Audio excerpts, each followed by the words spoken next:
Hello student, welcome all of you. I am Sravan Kumar Namdev and today we are going to start digital circuit system। और आज हमारा जो topic है वो है flip flop. तो फ्लिप फ्लॉप जो है वो सीक्वेंशियल सर्किट होता है और फ्लिप फ्लॉप जो है वो लैच से मिलके बनता है, इसलिए हमें सबसे पहले देखना है कि लैच क्या होता है। तो मैं अभी जो है वो लैच स्टार्ट कर रहा हूँ। तो लैच बेसिकली सीक्वेंशियल सर्किट होता है।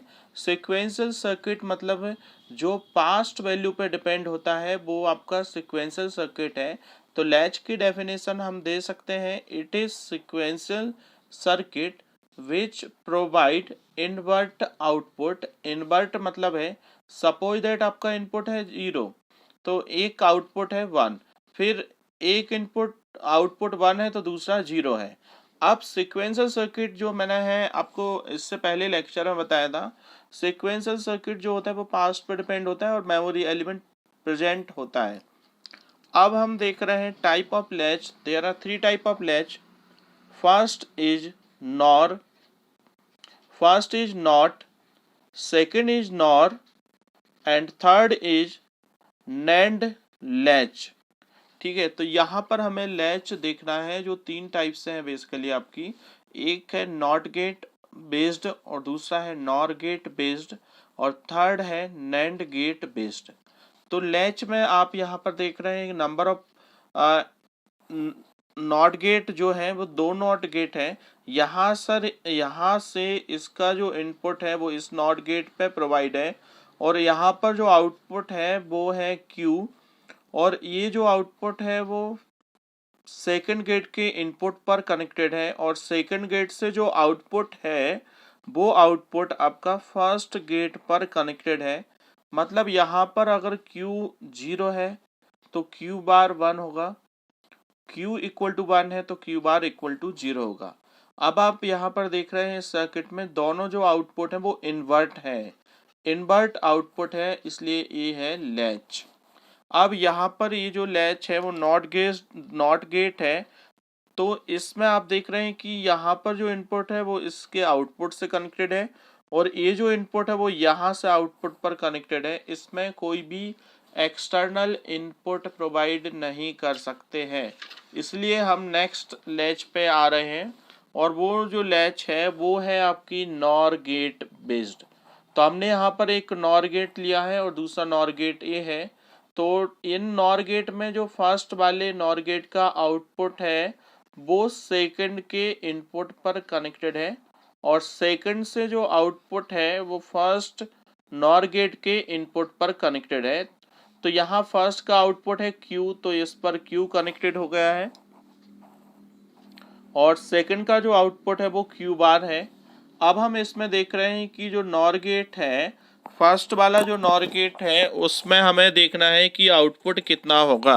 तो यहाँ पर इनपुट S है और Q बार है, तो S प्लस Q बार पर total bar according to De Morgan law इस लाइन को हमें ब्रेक करना है। तो S पे ब्रेक हुआ S बार, Q बार पे ब्रेक हुआ Q डबल बार और लाइन ब्रेक होती है तो प्लस से साइन मल्टीप्लाई में चेंज हो जाता है और यहाँ पर S बार सेम रहेगा। यहाँ पर Q पर डबल बार है मतलब Q है।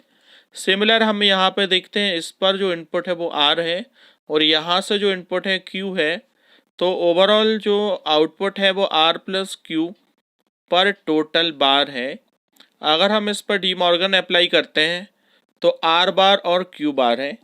अब हमें यहाँ पर ये टेबल देखना है, इसमें इनपुट है तो इनपुट में बेसिकली S और R है। तो दोनों का कॉम्बिनेशन जो है 0 0 हो सकता है, 0 1 हो सकता है, 1 0 हो सकता है या 1 1 हो सकता है। अब हम देखते हैं लॉजिक गेट 1 पर आउटपुट जो हमने कैलकुलेट करा है S बार Q और लॉजिक गेट 2 पर आउटपुट है आपका R बार Q बार। तो अब जब हम इसमें S बार की वैल्यू पुट करेंगे, S इक्वल टू 0 है मतलब यहाँ पर S बार इक्वल टू 1 होगा और आपको आउटपुट Q मिलेगा। S इक्वल टू 0 है और 0 से अपोजिट 1 है तो आपको output Q। S equal to 1 है एंड 1 का अपोजिट 0 होता है तो आपका जो आउटपुट है वो 0 हो जाएगा। R इक्वल टू 1 है और 1 से अपोजिट 0 होता है, तो यहाँ पर आपका आउटपुट जो है वो 0 है। अब यहाँ पे R इक्वल टू 0 है बट यहाँ पे R बार है, मतलब ये आउटपुट में मिलेगा आपको Q bar. R equal to 1 है, 1 से जस्ट अपोजिट 0 होता है, तो ये पूरा 0 हो जाएगा। R इक्वल टू 0 है और 0 से अपोजिट 1 होता है, तो ये है आपका, यहाँ पर आपको मिलेगा Q bar. R equal to 1 है, 1 से अपोजिट 0 होता है, तो यहाँ पर आपको ये जो आउटपुट है वो आपको 0 मिलेगा। अब आपको इसमें एक चीज़ ये देखना है, हमारा जो फर्स्ट आउटपुट था वो आप यहाँ पर देख रहे हैं आउटपुट है Q, और यहाँ पर भी आपको जो आउटपुट मिल रहा है वो Q है। यहाँ पर Q बार है तो इस पे भी Q बार मिल रहा है, मतलब जो आउटपुट प्रीवियस में थे वो ही आउटपुट अभी है, मतलब आपका यहाँ पे नो चेंज। अब यहाँ पर Q है और 0 है, तो Q से जब हम 0 पे पहुँच रहे हैं तो इस कंडीशन को हम बोलते हैं रीसेट।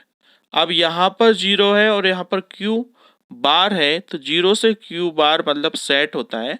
रीसेट को हमेशा 0 से रिप्रेजेंट करते हैं और सेट को हमेशा 1 से रिप्रेजेंट करते हैं। आपको मैंने अभी जो है वो बताया था लैच इन्वर्ट आउटपुट प्रोवाइड करती है, पर यहाँ पर तो सेम आउटपुट है, मतलब ये जो कंडीशन होगी ये फॉरबिडन कंडीशन होगी। फॉरबिडन कंडीशन जब होती है जब दोनों आउटपुट सेम होते हैं, तो ये आपने देखा है nor latch.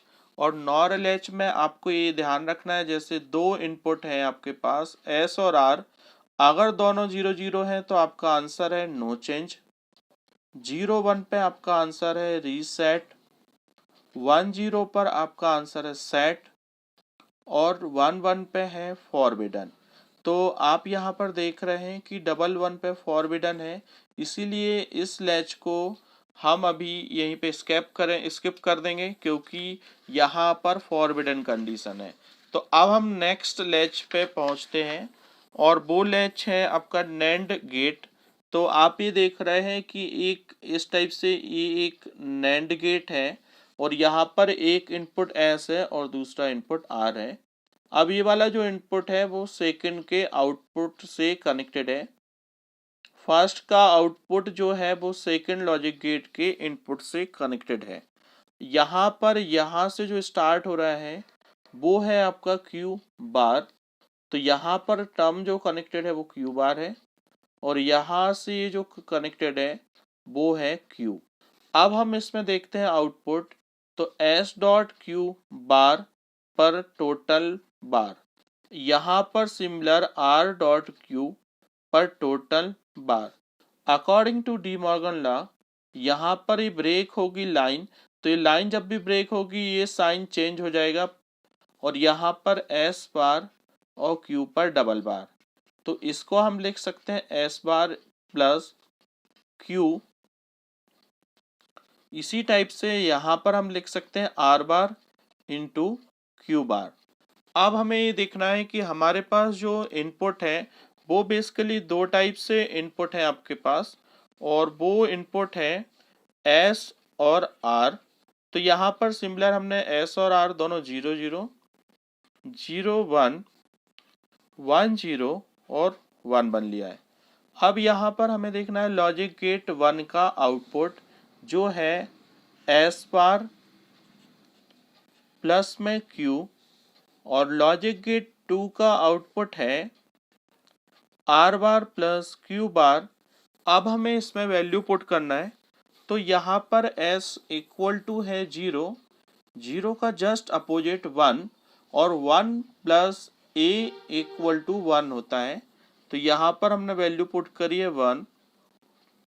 S equal to 0 है, 0 से अपोजिट 1 होता है और 1 plus Q equal to 1।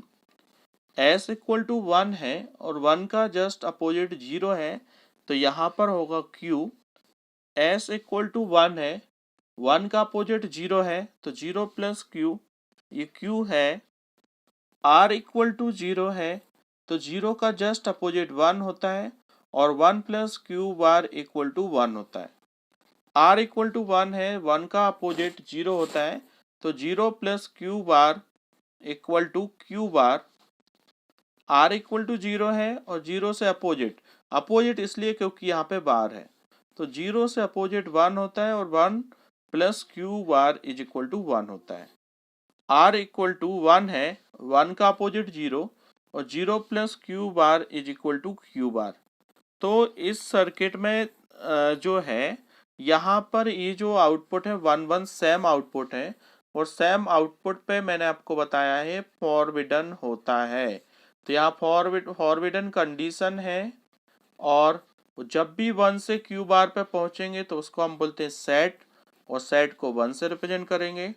Q से 1 पे पहुंचने पे हम कंडीशन बोलते हैं रीसेट, और इसको 0 से रिप्रेजेंट करेंगे। क्यू से क्यू बार पे जब भी हम पहुंचते हैं तो उस टाइम होता है नो चेंज, क्योंकि पहला इनपुट क्यू था और सॉरी पहला आउटपुट क्यू था और दूसरा आउटपुट क्यू बार है, तो उसमें कोई भी चेंज नहीं है, इसको हम बोलते हैं नो चेंज। तो ये जो लेक्चर है बेसिकली लैच पे डिपेंड था कि लैच क्या होती है, कितने टाइप से होती है। अब हम जो नेक्स्ट लेक्चर स्टार्ट करेंगे तो उसमें हम देखेंगे फ्लिप फ्लॉप क्या होते हैं, कितने टाइप से होते हैं। तो आप लोग को ये अच्छे से समझ में आया होगा, ठीक है। अच्छे से आप लोग इस पर प्रैक्टिस करते रहिए। Thank you.